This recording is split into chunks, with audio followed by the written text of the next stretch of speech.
C'est un tronçon de plus ou moins 5 km, désormais divisé en deux et séparé par cet amas de terre qui forme une sorte de colline. D'un côté, le terminus marché L'Ombre pour les transporteurs en commun en provenance de Mazala. Et de l'autre, le départ pour l'hôpital sino-congolais en Filou. Hier, engloutie par le sable, cette partie de la route Mazala-Mououmi devient aujourd'hui opérationnelle après des travaux de désensablement effectués ici il y a un peu plus de 2 mois. Désormais, les véhicules peuvent y circuler librement sous la satisfaction de cet habitant du quartier. Le quartier est revenu en force. Il y a maintenant la population. Nous souhaitons qu'il continue de faire les œuvres, la route entre Mukondo et Nfilou. Et nous soutenons sous les efforts du président Denis Sassou Nguesso. La ville revient à la base. Il y a des voitures qui passent, on mange bien, des restaurants et voilà, nous sommes contents. Comme la circulation routière, cette station-service a elle également subi les effets néfastes de l'ensablement dû aux pluies diluviennes. Après près de 10 mois d'arrêt des activités, elle a finalement rouvert ses portes au public. On a fait pratiquement 9 mois.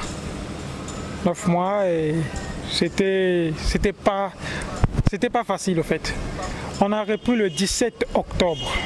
Et franchement, je vous dis, je m'y attendais pas que je pouvais encore revenir ici. Mais non, pas seulement de nous, mais de ce quartier aussi, parce que le quartier, la station fait vivre ce quartier. Vous voyez, il y a souvent des problèmes d'électricité, et il y a un problème de produits, il faut aller à Mazala. Circulation et travail repris, oui, mais les habitants de L'Ombre et Mououmi ont tout de même une inquiétude, celle qui consiste à se demander si réellement ces travaux sont efficaces à long terme. Bien, l'amélioration, il faut les garder les origines. Et quand les origines ne sont pas bouclées, en réalité, il y aura toujours des conséquences. Alors les origines, c'est d'où sort cet ensablement, par exemple. Et c'est là qu'il faut déboucher. Et à un moment donné, on descend à la base pour améliorer les ruelles, les avenues. Canaliser les goudrons et tout ça là, c'est bien. Mais en temps, regardons d'où est la cause de cet ensablement. C'est ici, par cette voie, que le sable arrive dans ce quartier en provenance des montagnes. Déjà, des centaines de dizaines de maisons ont été englouties depuis des années, donnant ainsi à cette zone une image déserte.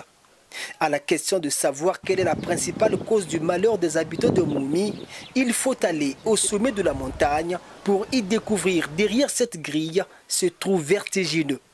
Une gigantesque érosion qui a pris sa source ici au quartier Italie à Sadelmi et a visiblement déjà emporté à son passage plusieurs habitations. Celles qui résistent encore sont sous pression. Voulant prendre le taureau par les cornes, le gouvernement tente d'arrêter la progression spectaculaire de cette érosion. Sur place, les ouvriers sont à pied d'œuvre pour des travaux de grandes envergures. Désormais, l'espoir des habitants d'Nfilou en général repose sur ces travaux qui constituent à traiter définitivement cette érosion.